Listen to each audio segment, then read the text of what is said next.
Hello everyone, my name is Brendan Snyder. Thank you so much for joining me. Today I've got something really special, one that I'm really excited about. It is the review and unboxing for the brand new Skid Row box set called the Atlantic Years. So this thing here is a 5-disc box set. It collects together the recorded output from Atlantic Records, and it spans the years from 1989 to 1995. It was just released today, Friday, December 3rd of 2021, and we're going to dive into it in just a bit here. But before we do, if you are new to my channel and haven't already hit the subscribe button, please click the button. Also leave a comment, hit like, all those things help support my channel. I would greatly appreciate it. And of course, as an added bonus, by subscribing, you'll be able to stay up to date on all that's going on in the world of music, just like this with the brand new Skid Row box set, The Atlantic Years. So just a little bit of a history and context on the band.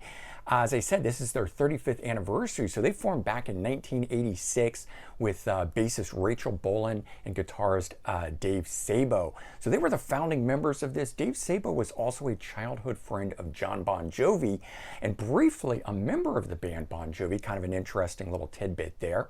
Later, they add guitarist Scotty Hill and drummer Rob Alfuso to the band, but it wasn't until 1987 that they brought Sebastian Bach of Skid Row in.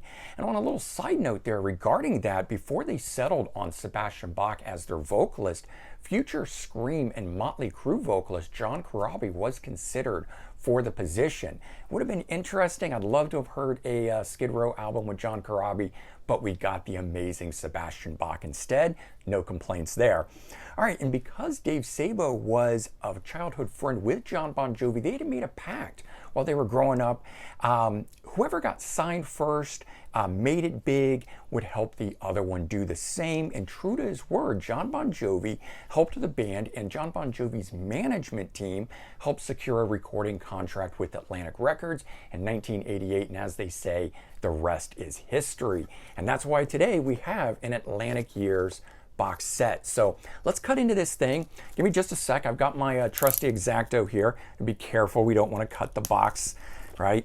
And I like to keep those hype stickers that are on the fronts of these things. So I'm going to get into this thing very carefully here.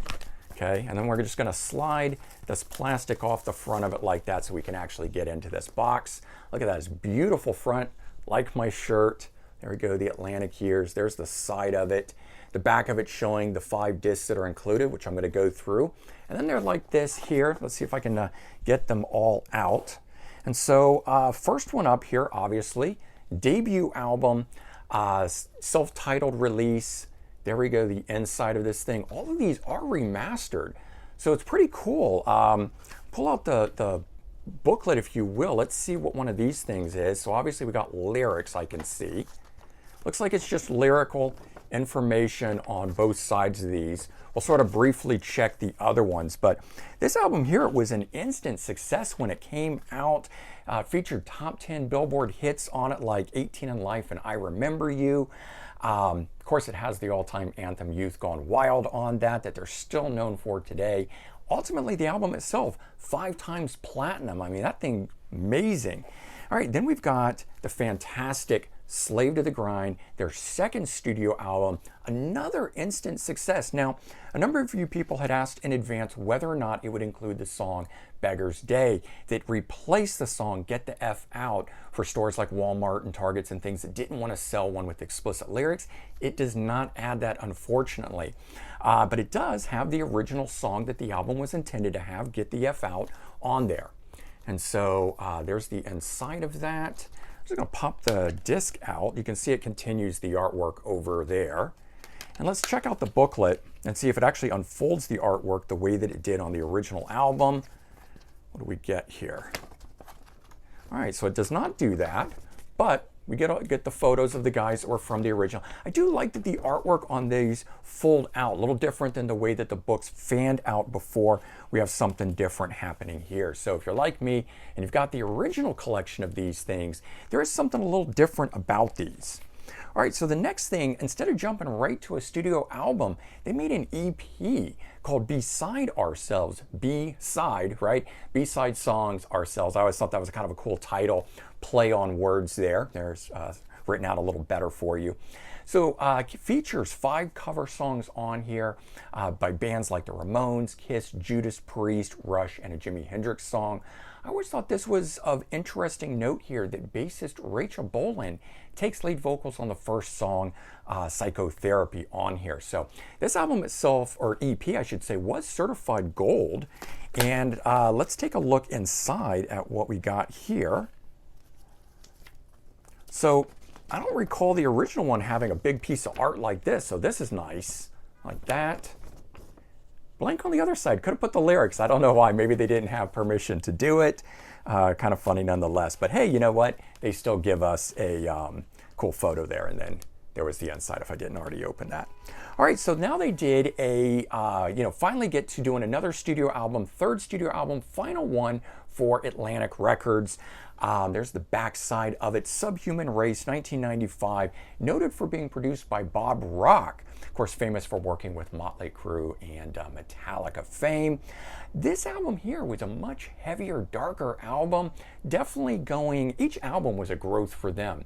You know, they started firmly 1989 in what I call the glam metal movement. A lot of people dispute that, but I believe that album was firmly rooted in it. They moved into a much heavier metal direction, more hard rock, straightforward on Slave to the Grind. And then this album here took what the 90s were doing with the grunge, the downtuned sound, darker, heavier, but still staying fully entrenched in Skid Row style. They make this album here. So unfortunately, no real hits came off this thing, but there's still some great songs on it. Eileen, Into Another, Breaking Down. I love all of those. So here we go with the art for this one, and the original one did fold out like this, so you still get that and all the lyrics on that side of it there. And now here's kind of what's cool. This is why the box set is worthwhile. After the Subhuman Race album, they released an EP in Japan, a live EP, 6-track song, this one here, Subhuman Beings on Tour. At the time, only released in Japan, so it's making its worldwide debut here in this box set. 6 tracks are on here, none from the debut album though, just from the rest of the releases and stuff. And in my opinion, it was kind of further signifying that they were trying to separate themselves from that image at the time. It's kind of why it's the way that it is. There's the back side of it. Here's the inside. And let's pull out now and see what we got here, booklet-wise. Okay, so interesting, they actually reproduce the Japanese insert with Japanese lyrics and everything. There's the Japanese lyrics on the backside. So keeping true to that form, now you don't have to spend Japanese prices though to get it. And so there you go. I mean, a really cool box set in my opinion that gathers everything up. And I like that they didn't do it in just the replica vinyl sleeves that have no art or anything. This here actually does each album individually. It makes a nice package. Like I said, it's remastered, so it's great to get all the albums that way. All of the Atlantic recording material in one package itself. Plus, you get the inclusion of the Japanese released EP, the live album. So you got something for, new fans on here if you've never been into the band, but you got something for the diehards, the longtime fans as well in here. So whether you're new to the band or you're previously like me, a youth gone wild, I think you should check out this box set. It's really good stuff. Of course, it's classic Skid Row. How can you go wrong with that? All right, there you go. That is Skid Row Atlantic Years box set. And certainly do check the description for links to related videos. I did a 30th anniversary celebration and a classic album review for Slave to the Grind. I'm going to leave a link in the description below to that. And if you enjoyed this video, please consider sharing it out on social media. Help spread the word that way for both Skid Row and my channel. I'd really appreciate it. All right, everyone, take care. Have a great day, and I'll talk to y'all real soon. Bye-bye, guys.